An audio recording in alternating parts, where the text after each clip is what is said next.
이 일이 있은 후에 바울이 마게도냐와 아가야를 거쳐 예루살렘에 가기로 작정하여 이르되 내가 거기 갔다가 후에 로마도 보아야 하리라. 자기를 돕는 사람 중에서 디모데와 에라스도 두 사람을 마게도냐로 보내고 자기는 아시아에 얼마 동안 더 있으니라. 그때쯤 되어 이 도로 말미암아 적지 않은 소동이 있었으니 즉 데메드리오라 하는 어떤 은장색이 은으로 아데미의 신상 모형을 만들어 직공들에게 적지 않은 벌이를 하게 하더니 그가 그 직공들과 그러한 영업하는 자들을 모아 이르되 여러분도 알거니와 우리의 풍족한 생활이 이 생업에 있는데 이 바울이 에베소뿐 아니라 거의 전 아시아를 통하여 수많은 사람을 권유하여 말하되 사람의 손으로 만든 것들은 신이 아니라 하니 이는 그대들도 보고 들은 것이라. 우리의 이 영업이 천하여질 위험이 있을 뿐 아니라 큰 여신 아데미의 신전도 무시당하게 되고 온 아시아와 천하가 위하는 그의 위엄도 떨어질까 하노라. 그들이 이 말을 듣고 분노가 가득하여 외쳐 이르되 에베소 사람의 아데미야! 온 시내가 요란하여 바울과 같이 다니는 마게도냐 사람 가이오와 아리스다고를 붙들어 일제히 연극장으로 달려 들어가는지라.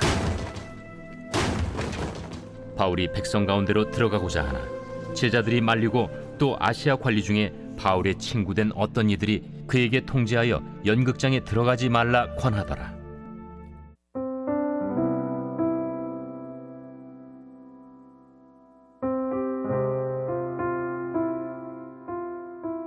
오늘 본문에서 바울은 에베소에서의 사역 이후에 마게도냐, 아가야를 거쳐 예루살렘으로 간 뒤 로마로 가고자 하는 계획을 세우는데요. 먼저 자신의 동역자인 디모데와 에라스도 두 사람을 마게도냐로 보냅니다. 그리고 바울은 에베소 지역에 조금 더 머무르는데요. 그 이유는 고린도전서 16장 8절에서 9절을 보시면 바울은 에베소 지역에 더 머무는 것에 대해 자신을 대적하는 자들이 많긴 하지만 광대하고 유효한 문, 많은 일을 할 수 있는 큰 문이 열려있기 때문이라고 말합니다. 이 당시에 에베소에서는 5월마다 큰 축제가 열렸다고 해요. 그래서 바울은 각지에서 모인 많은 우상 숭배자에게 복음을 전하려고 에베소에 조금 더 머물렀던 것 같습니다. 그런데 바울이 그런 계획을 실행하지 못하고 마게도냐로 떠나게 되는 사건이 일어납니다.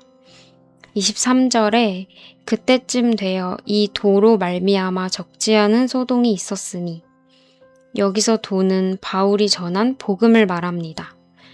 이것은 곧 복음으로 인해서 큰 소동이 일어났다는 것인데요. 은장색이라는 직업을 가지고 있었던 데메드리오라는 사람으로부터 이 소동이 시작됩니다. 은장색은 금, 은, 구리 따위의 세공을 전문으로 하는 사람을 말합니다. 데메드리오는 은으로 아데미 신전과 아데미 신의 모형을 제작하는 일을 하는 사람이었습니다. 다산과 풍요의 신이었던 아데미는 에베소 지역의 주요 신으로서 당시의 대부분의 일반 가정집에서도 아데미의 작은 모형들을 두고 있었을 만큼 큰 영향력이 있던 우상 숭배의 대상이었습니다. 에베소에는 아데미 신전이 있었고 수많은 관광객들이 그 신전을 방문하기 위해 에베소로 왔습니다. 그만큼 그들에게 아데미는 금전적으로 엄청난 가치를 지닌 것이었습니다. 은장색들의 풍요로움, 수입이 아데미의 인기에 달려 있었던 것인데요. 그런데 데메드리오가 오늘 본문 26절에서 말하고 있는 것처럼 사도행전 17장 29절을 보시면 바울은 에베소에서 하나님을 금이나 은이나 돌에다 사람의 기술과 고안으로 새긴 것들과 같이 여길 것이 아니니라 라고 전하며 우상숭배자들에게 회개할 것을 권했습니다. 에베소 지역에 바울이 2해 동안 머물면서 이렇게 복음을 선포하였고 말씀을 믿은 많은 사람들은 회개하고 돌이켜 더 이상 우상을 숭배하지 않게 되었던 것이죠.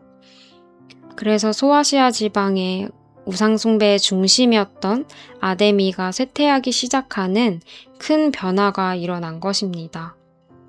이러한 현상에 큰 불만을 가지고 있었던 데메드리오는 27절에서 지금 은장색이라는 직업이 천하여질 위험에 있고 큰 여신 아데미의 신전도 무시를 당하게 되고 온 아시아와 천하가 위하는 아데미의 위엄도 떨어질 수 있다는 이유로 은장색들을 모아서 선동하여 소동을 일으킨 것입니다. 하지만 데메드리오가 소동을 일으킨 진짜 이유는 25절에서 알 수 있습니다. 25절을 보시면 데메드리오는 우리의 풍족한 생활이 이 생업에 있는데 바울이 수많은 사람들을 권하여 생계가 어려워질 위험에 처했다는 것입니다. 이처럼 데메드리오는 에베소 지역의 사람들이 복음을 들은 결과로 더 이상 아데미 신을 찾지 않게 되어 은장색들의 수입이 감소한 것에 분노하고 있었던 것입니다.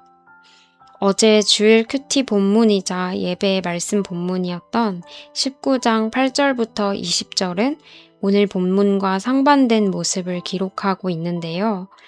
복음을 받아들인 사람들은 자발적으로 마술과 관련된 서적들을 태워버립니다. 이때 태운 서적이 모두 은 5만 정도였다고 하는데요. 약 25억 원에 달하는 금액입니다. 그들은 자신들의 죄를 고백하고 그동안 자신들이 가장 소중하게 여기던 것을 버린 것입니다. 이는 하나님과 자신을 가로막는 죄에 대한 완전한 돌이킴, 회개의 한 모습을 보여줍니다. 바울은 에베소 지역에서 우상 숭배에 대해 논증하였고 말씀을 듣고 우상의 무가치함, 오직 그리스도만이 우리에게 유익이라는 것을 깨달은 사람들은 직접 스스로 우상을 차단하고자 했습니다. 이러한 모습은 빌립보서 3장 7절에서 9절의 바울의 고백에서도 나타납니다. 그러나 무엇이든지 내게 유익하던 것을 내가 그리스도를 위하여 다 해로 여길 뿐더러 또한 모든 것을 해로 여김은 내 주 그리스도 예수를 아는 지식이 가장 고상하기 때문이라. 내가 그를 위하여 모든 것을 잃어버리고 배설물로 여김은 그리스도를 얻고 그 안에서 발견되려 함이니.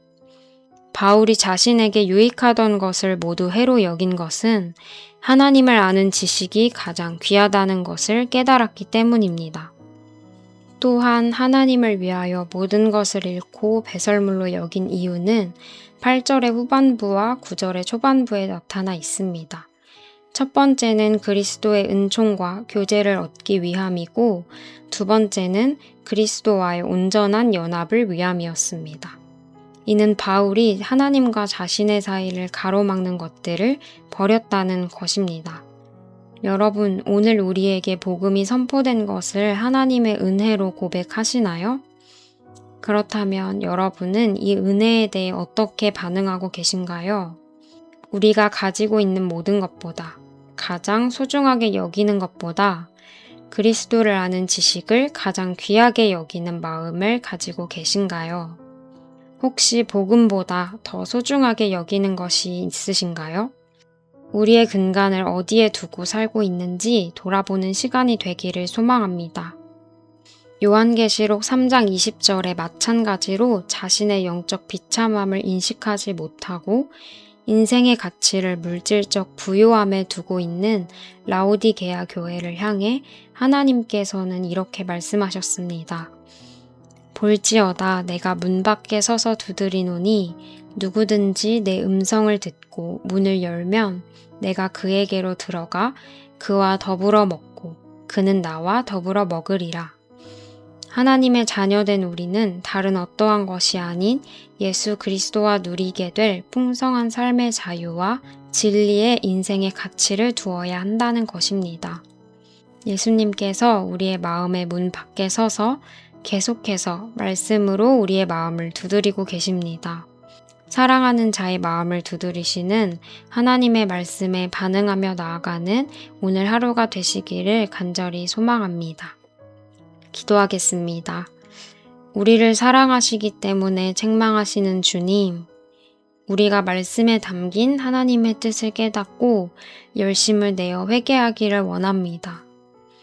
오늘 말씀을 통해 우리의 인생의 가치를 어디에 두고 살아가고 있었는지 돌아보며 하나님께 인생의 왕의 자리를 내어드리는 깊은 은혜의 시간이 되게 하여 주옵소서. 그래서 우리가 먹고 마시는 그 모든 일이 하나님께 영광이 되게 하여 주옵소서. 이번 한 주도 우리 성도님들의 삶에 하나님께서 함께하고 계심을 충만하게 누리는 한 주가 되기를 간절히 소망합니다. 감사드리며 예수님의 이름으로 기도드립니다. 아멘.